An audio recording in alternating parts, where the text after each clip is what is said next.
குருவடிகளே சரணம். Hello friends and viewers, எல்லாருக்கும் வணக்கம். 14 சித்தர்கள் பாடல் வரிசையில் சிவவாக்கியர் அவர்களுடைய பாடல்களும் அதற்கான விளக்கமும் பார்த்துட்டு இருக்கோம். இப்போ நம்ம பார்க்க போற பாடல் 436. கிருந்தது உம்முலே பூரியிட்ட தோத்திரம் தொக்கு சற்று சிங்குவை யாக்கிரானன் சூழ்த்திடில் அக்குமணி கொன்றை சூடி அம்பலத்துள் ஆடுவார் மிக்க சோதி அன்புடன் விளம்பிடாது பின்னையே. இதுதாங்க அந்த பாடல். புக்கிருந்தது அப்படின்னா புகுந்து இருந்தது, தொக்கு அப்படின்னா தொகுத்து, சச்சு அப்படின்னா கண், சிங்கு அப்படின்னா நாக்கு, அக்குமணி அப்படின்னா உருத்ராட்சம். ஸோ இந்த பாட்டோட பொருள் என்ன அப்படின்னா, உமக்குள்ளேயே இறைவன் இருக்கிறான். நீங்கள் உச்சரிக்கும் தோத்திரத்தை தொகுத்து உமது புலன்களில் மிகுந்த உணர்வை செலுத்தி சிந்தித்தால் கொன்றை மாலையும் ருத்ராட்சமும் அணிந்து அம்பலத்துள் ஆடும் சிவபெருமான் மீண்டும் அங்கு போகாமல் உமக்கு காட்சி தந்து நிற்பார் அப்படின்னு சொல்லியிருக்காரு. இதுதாங்க இந்த பாட்டோட பொருள்.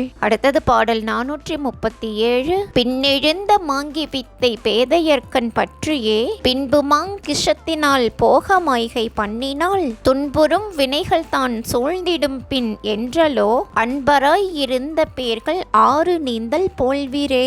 இதுதாங்க அந்த பாடல். மாங்கிஷம் அப்படின்னா மாமிசம், இங்கு பெண்களின் உடலை சொல்லியிருக்காருங்க. பேதையர் அப்படின்னா அறிவற்றவர், போகம் அப்படின்னா இன்பம். ஸோ இந்த பாட்டோட பொருள் என்ன அப்படின்னா, அறிவற்ற மனிதர் பெண்களின் உடலை பற்றியும் அதனால் கிடைக்கும் நிலையற்ற இன்பத்தையும் பின்பற்றினால் வினை பயன்கள் மேலும் அவர்களை வாட்டும். எனவே அன்பு கொண்டு உடலில் இருக்கும் இறைவனை உணர்வதற்கு ஆற்றில் நீந்துதல் போன்ற தீவிர முயற்சியை மேற்கொள்வீர்களாக அப்படின்னு சொல்லியிருக்காரு. இதுதாங்க இந்த பாட்டோட பொருள். அடுத்தது பாடல் 438. விட்டிருந்தது உம்முலே விதனமற்று இருக்கிறீர் கட்டி வைத்த வாசல் 3 காட்சியான வாசல் 1 கட்டி வைத்த வாசலும் கதவு தாள் திறந்து போய் திட்டமான ஈசனை தெளியுமாங் கிஷத்துலே. இதுதாங்க இந்த பாடல். மாங்கிஷம் அப்படின்னா மாமிசம். முந்தின பாடல்ல பெண்களுடைய உடல் அப்படின்னு சொல்லி இருந்தாரு. இங்க பொதுவா அனைவருடைய உடல் அப்படிங்கிற பொருள் படும்படியா சொல்லி இருக்காரு. சோ இந்த பாட்டோட பொருள் என்ன அப்படின்னா,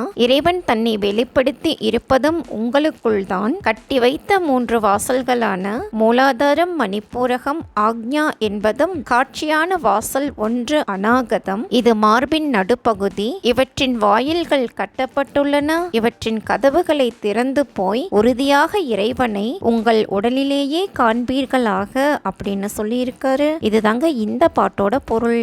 அடுத்தது பாடல் 439.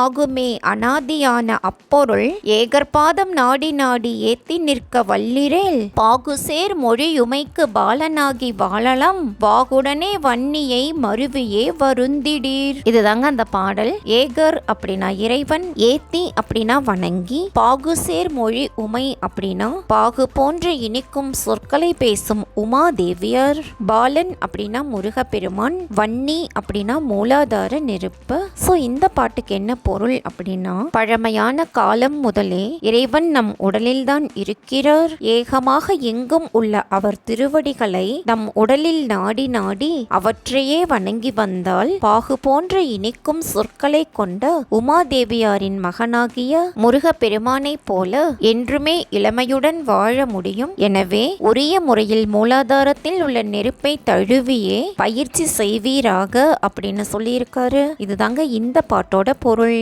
அடுத்தது பாடல் 440. உண்மையானது ஒன்றதொன்றை உற்று நோக்கி உம்முலே வன்மையான வாசியுண்டு வாழ்த்தி ஏத்த வல்லிரேல் தன்மை பெற்று இருக்கலாம் தவமும் வந்து நேரிடும் கண்மதன்மம் ஆகும் ஈசர் காட்சி தானும் காணுமே. இதுதாங்க அந்த பாடல். வாசி அப்படின்னா பிராணாயாமம், கண்மம் அப்படின்னா நற்செயல், தன்மம் அப்படின்னா தர்மம், அறம் அப்படின்னு சொல்லலாம், ஈசர் அப்படின்னா இறைவன். சோ இந்த பாட்டுக்கு என்ன பொருள் அப்படின்னா, இறைவன் உண்மையானவர், அவர் உங்களுக்குள் இருக்கிறார். அந்த இறைவன் ஒருவனை மட்டுமே எண்ணி பிராணாயாமத்தை இடைவிடாமல் செய்து வந்தால் குளிர்ந்த நோக்குடன் அவரை காணலாம். இதுதான் தவம் எனப்படுவது. நீங்கள் செய்யும் நற்செயலும் புண்ணியமும் அதுவே ஆகும். இறைவன் தம்மை உமக்கு காட்டுவார் அப்படின்னு சொல்லியிருக்காரு. இதுதாங்க இந்த பாட்டோட பொருள். என்ன ஃப்ரெண்ட்ஸ், பாடல்களும் விளக்கமும் உங்களுக்கும் தெளிவா புரிஞ்சிருக்கும்னு நினைக்கிறேன். மீண்டும் 441வது பாடல்ல சந்திக்கலாம். தேங்க்யூ.